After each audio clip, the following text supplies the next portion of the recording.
Good afternoon, or good morning if you're my guest.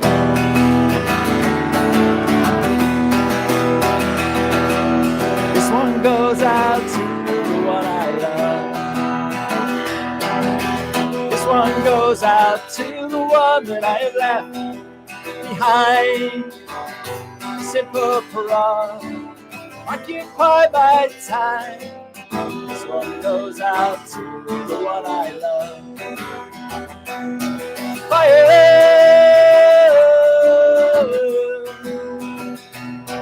fire.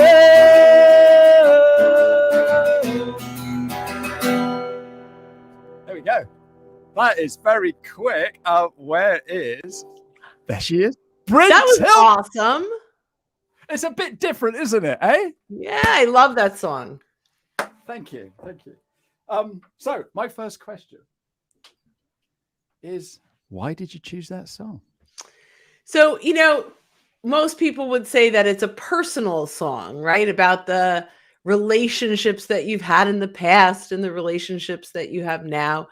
But I'm going to put a little twist on that and say it's about the content that you're sharing on LinkedIn. And so you have content that's going out to your prospects and clients who you're loving today, the people you're nurturing today. And then you have to go back and look at, who am I ignoring in my network that I should be re-engaging? And those are the people I've left behind. So that's my answer for today. Brynne, that is absolutely brilliant. Absolutely brilliant. Thank you so much. I love that. I love that. So I just said I said good afternoon to everybody. And I said it's good morning to my guests, because where are you? I'm in Philadelphia, Pennsylvania, which is New York time.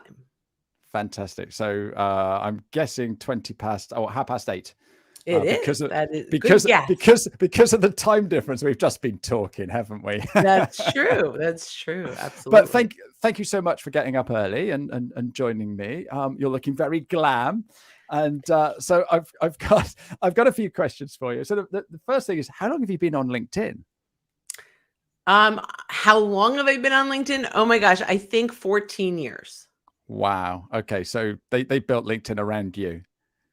I'd like to think so. Yeah. I mean, it's funny that you say that, though, because when they launched their sales product, Sales Navigator, I started talking to the product developers very early on, and I actually think I had a little bit of influence in Sales Navigator's creation, but just a little tiny bit. That do you know, when I've worked for a few software companies, and you talk to the developers and stuff like that, and these products just grow and grow and grow, and you never think it's going to you never think it's going to be as big as LinkedIn or Facebook or whatever, but some of these products do end up becoming that big, and to be there at the first level is really exciting. So no, that's really cool. You are like the queen of LinkedIn. So it says, transforming the way professionals sell by converting connections to conversions, LinkedIn and Sales Navigator training. Yeah, you are the go-to expert for taking LinkedIn to the next level, aren't you? It's hard to say that you're when you're talking about yourself that I'm the expert, but I will say I'm really good at helping other people identify the right people that they want to have conversations with and schedule those calls. Yeah, absolutely. No, that's perfect. So my next question then is, do you use other social media regularly? So not for business, although you'll see my company does. Okay. My company has a presence on Twitter. I mean, I have a Twitter account. I've got, I actually used to use Twitter more. I kind of stopped over the years, but we have a presence on Pinterest. We have a presence but it's more about search engine optimization and being found. I'm not really active. We're sharing content on those platforms. But when it comes to actual sales, that's the marketing bucket, I think, that we're doing and we have no presence on Facebook at all. So we just have really decided to not put our energy there. But what we even teach our clients is you've got to find out, where are your buyers hanging out? Where are your prospects hanging out? Where is your audience hanging out? And that's where you have to invest your time. And my audience is hanging out on LinkedIn. They're not anywhere else. If they're on Facebook, it's simply to look at their grandkids. Yeah. Yeah, no, exactly. And that makes a lot of sense. But so many people think they've got to be everywhere. And so my thinking on there is, if that's the case, then you need to advertise on TV, you need to go into magazines, you need to be newspapers, you need That's to do everywhere, radio. right? And yeah, that's not right, because we're not everywhere, are we? You know, if No, you're and I if you're think looking for when something. you spread out your resources and your time, you know, it's like you're on shallow on the surface in all these places instead of going deep and wide in one place.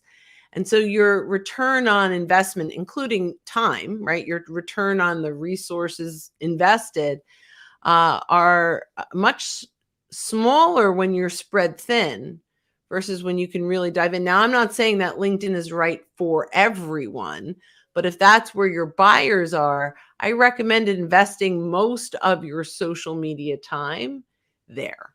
Yeah, absolutely. Yeah, it makes an awful lot of sense. So what do you like about LinkedIn then? You've had 14 years to get used to it. What do you like about it? So there's a lot that I like about it now, but I'll tell you the one thing that made me say, yeah, this is magic. And I found this very, very early on, and I embraced it and started teaching this for business development before LinkedIn even knew they were a business development platform.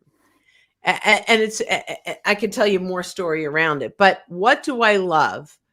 We have the ability to search and filter our connections to identify who in our network knows who it is that we want to meet.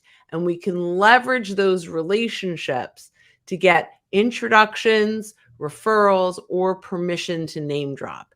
And in my experience, having been I was a sales trainer, now a LinkedIn sales trainer, there is no faster way to pipeline than a warm referral. Absolutely. Yeah. So I've been in sales for 30 years. And when I first started my sales job, I was knocking on doors. I've done that. I've cold called, doors. knocked on. Yeah.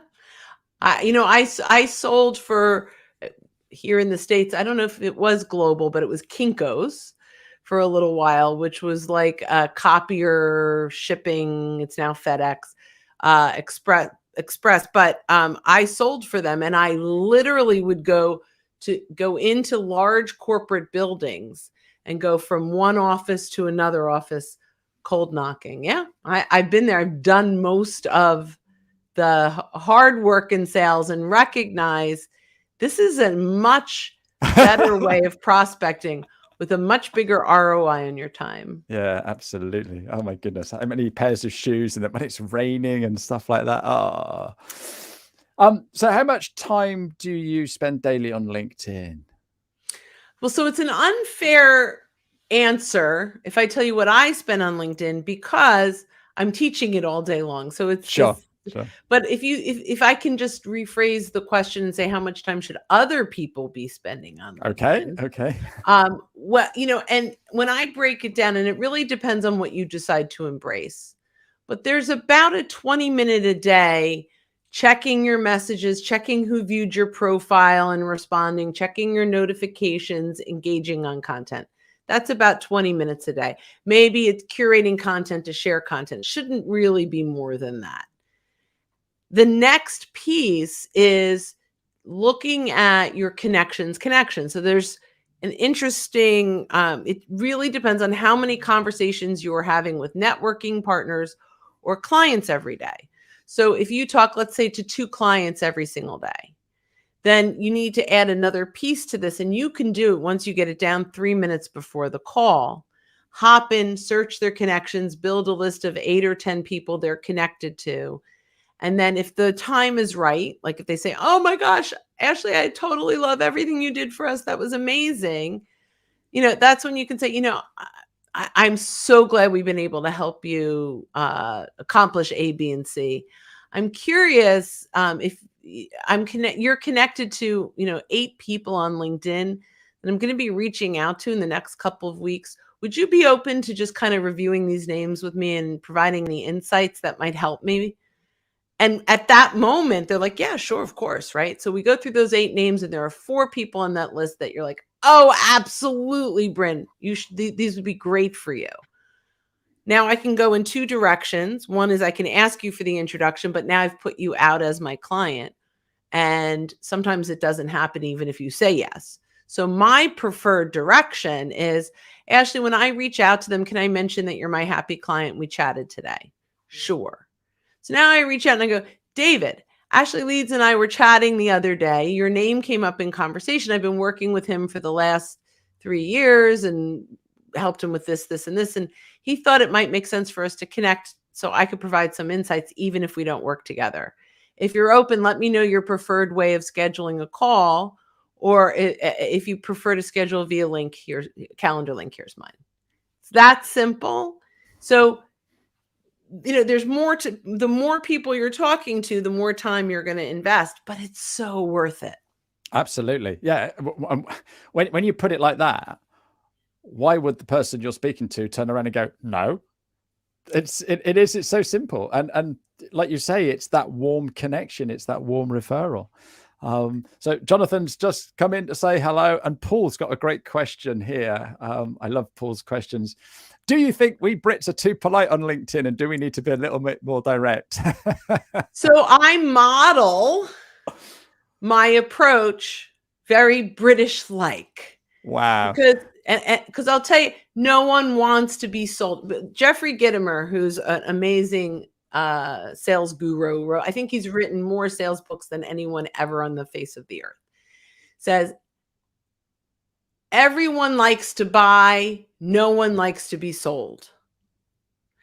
So the philosophy really around this is to become a resource, not a sales guy or gal, right? Provide value, lead them to you.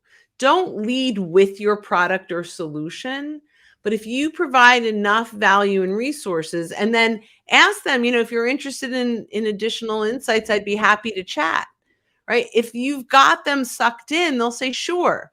So I think it's absolutely critical that we're polite, but we continue to move them closer and closer through being a valuable resource, for being a trusted advisor.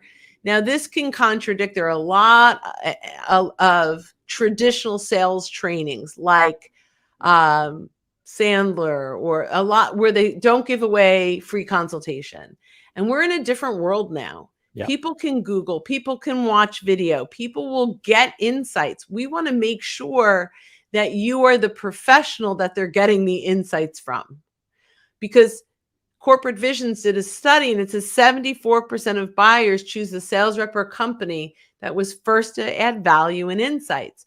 So if that's the case, we need to be the vendor offering the value and insights. So I think the more direct you are, the more you push them away. Yeah, absolutely. Paul, carry on doing what you're doing, because Paul is definitely not direct. He's a lovely guy. So that's the way. I've got some and more. Direct is a poor word. I mean, direct. Start conversations directly, engage directly, but don't pitch. From that question, what I hear is, should we pitch sooner? And the answer is, keep being British. Yeah. Okay. That's so. If I was to go on your training course, you'd turn around and go, right, you need to be British. Yes. I love it. So look, tell everybody what you actually do then, Brynne. We help business development professionals. So whether your job is sales, or you're a professional like an attorney or a CPA, that's responsible for billable hours, that's responsible for bringing in new business, we help you in a non-salesy way attract, teach, and engage your connections, and really get them excited to take your call. And it's also leveraging your existing relationships to get permission to drop their name, and really quickly build your pipeline with people that are willing to have a conversation with you. So basically, I get people started on LinkedIn and loving it, and then if they want to take it further, they give you a shout. Yeah. Yeah, I mean, it's really like, what do I say? How do I do that? What's my workflow? How do I take a cold connection and, what are the 8 steps I need to do? Because we do have to slow down the outreach to speed up the outcome. Because if we're doing, I'm using the word direct, but if we're connecting and pitching, it's, first of all, we're really creating a lousy reputation for us, but it also doesn't really work well. And if you ever do get a call, you're at very low level of credibility. Whereas if you slow it down and you engage and you treat them with great respect, you're not salesy, you're providing value. Maybe you're coming in through a shared connection. By the time you speak, you're at a very high level of credibility. And so your conversations will open up opportunities faster and close business in a way that they almost never shop you. Yeah, a fine line. Look, we've run out of 15 minutes already. There's a couple of questions in the box. Yeah, I know. Doesn't it go by quick? But there's a couple of other questions I really want to ask you. Is what are the biggest mistakes that people are making on LinkedIn? So that's a great question. There are quite a few. So the first one, which we kind of mentioned, is connect and pitch. I would say that's the biggest mistake that people are making. They connect with someone and immediately say, we help companies just like you do X, Y, and Z, right? That's a big mistake. Another one is connect and forget. So it's like collecting business cards. It's like going to that business card exchange. You come home with all those cards of the new people you met and you put rubber bands around them and stick them in the corner of your desk. That's what we're doing with our LinkedIn connections, right? Like if we're not engaging with them, we're just collecting connections. So the second one is connect and forget. We want to make sure that we're treating this like a networking meeting. If we have a new connection, start a conversation. And if it's a connection that you don't want to start a conversation with, I'm going to ask you, why'd you connect? Yeah. Right? Like if you don't want to talk to them, why did you bring them into your network? It's a bigger story for a different day. Another one that people do is post and ghost. They put out content and they never look back. So people are engaging and they don't engage back. And that's a real mistake because you'll lose those people in the future. And LinkedIn, you get punished in the algorithm if someone comments and you're not engaging back. They know. So that's another one. Another one is that their profile is a resume, and no one cares if you're a great negotiator or you hit President's Club 4 years in a row. They want to know how you can help me. How can you help me solve my problem? So your profile needs to really convert from that resume to a resource. And there's many more, but I would say those are the top few. Yeah, I talk to people and they go, "Oh, I don't do LinkedIn because it's just an online CV." Oh, get real, come back. So what do you think professionals are doing wrong on LinkedIn when they're trying to grow their business? Well, they're clearly not using it well. And, the things that, let's talk about what they can be doing right, I think, is probably, if that's okay, I'm going to turn that one upside down. So I think one of the things, first of all, once their profile is perfected, they have to start leveraging their existing connections. So I would say take inventory of your existing connections, and you can actually search your first degree connections or export all your connections into an Excel spreadsheet and take a look at who are the people we connected and forgot, right? Who are the clients we're connected to, the prospects we want to talk to, and the referral partners. Really very important. Once you've identified those, you can now start conversations with them appropriately. And the other thing is they're not sharing enough content, or even whether it's creating or sharing enough content, because we've got these big networks. And when you share content, you're staying top of mind. So you may connect with someone today who has no interest in your products or services, but in a year from now, when their boss says, "Hey, go get X, Y, and Z," you're the vendor they're thinking about. And if you're not sharing content, they won't remember you. Yeah, and that's it. It's always being out there. Look, I've got to let you go, but I've got a couple of questions here. One from Jonathan here. what is your view on tagging people on LinkedIn posts? I've included someone who was really upset by it. How do you choose who to tag? Yeah. With permission only. Do not tag anyone unless they are the author of the piece you're sharing, and then it's fine because you're sharing their content. Everything we teach is permission based, even to send a link to content. So if I said, "Hey, Jonathan, I came across an article that I thought you might find really interesting. Here are some of my takeaways. If you're interested, let me know. I'll send you a link." I'm not ever even sending you a link without your permission. So definitely don't tag without permission. Okay, so say I'm see a post somewhere, and it's all about reaching out and doing more work on Navigator. Do I have to ask you if I can tag you, or is that okay to tag you? They don't know. That's private tagging, and their tagging on Sales Navigator's actually gone away, but it would be saving leads at this point. This tagging is I share a piece of content and I'm looking to get. That's what I meant. So I see this post and I know the answer to this, but my friend Brynne will know the answer. Is that okay?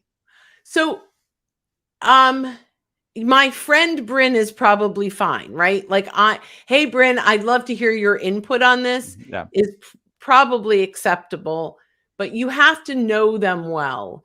Even if you're calling out an expert that, and you want to engage, but you don't know them well enough, they can feel like you're spamming them publicly. Yeah. So I'm all about, like, the first time I might say, "Hey, Brynne, I found an article I'd love your perspective on. Would it be okay if I tag you publicly?" Sure. Now go do it. Yeah. Yeah. Okay. Cool. Good answers there. Thank you. Sylvie's needs to buff up better on her profile, so she thinks that needs work. I don't think anyone knows the answer to this, do they, Brynne? Yes, they do. Two people. Richard van der Bloem out of the Netherlands does incredible studies around the algorithm. And he just published his new 2021 report. So I know lots of information because of him. The other one to follow who does a really good job of training with full credit Richard van der Bloem's findings is Andy Foote, Foote. He's British living in the States. So definitely polite. Love him. So those are the two people I'd follow around the algorithm. You can connect with me offline. I understand the algorithm because I've studied the report. Yeah. Okay. Perfect. There are, Jonathan. Go and say hello to Brynne. Last question then. Odessa, are we creating a set of rules to make using LinkedIn more difficult? It's a whole new etiquette. So I'm going to say to you that we're not creating a whole set of rules. These are like real life rules. These are like in-person rules. You would not in a networking meeting walk up to someone and say, "Hi, I'm Brynne Tillman. I help companies just like you." That is never the first thing you'd say in real life. So what I'm saying, it's not a whole new etiquette. It's taking the real world etiquette and making it digital. Yeah, it's a bit like if I was talking to you in a networking meeting, I wouldn't just phone Odessa and say, "Here, can you talk to Brynne?" I mean, there's so many examples where I could say, yeah, I mean, there's just so many things. The bottom line is when we're in person, we're more polite. When we're in person, we're more cordial. We're more conversational. We're more, "Hey, I'm taking interest in you." That's just natural. For some reason, when we get onto LinkedIn, we go, "Oh, leads and cold calling and lots of people that I can talk to really, really quickly." But they are the same human being on the other side of that message as they are if they were on the other side of the table. So treat them the same way. So the question is great. The answer is, what I want everyone to do is take the real world in-person etiquette and just carry that over into LinkedIn. Perfect. Great. We could spend all afternoon chatting, Brynne. But we do have to go because it's only supposed to be 15 minutes. Thank you so much for coming. To next week, guys, we have got that old fit guy. So Dave Stickland is going to be on having a chat with us. Brynne, you've been absolutely awesome. I'm just seeing if there isn't a question there. That's fine. Guys, thank you very much for tuning in. Brynne, you've been an absolute star, and thank you very much for your time. Goodbye, everybody. Bye, guys.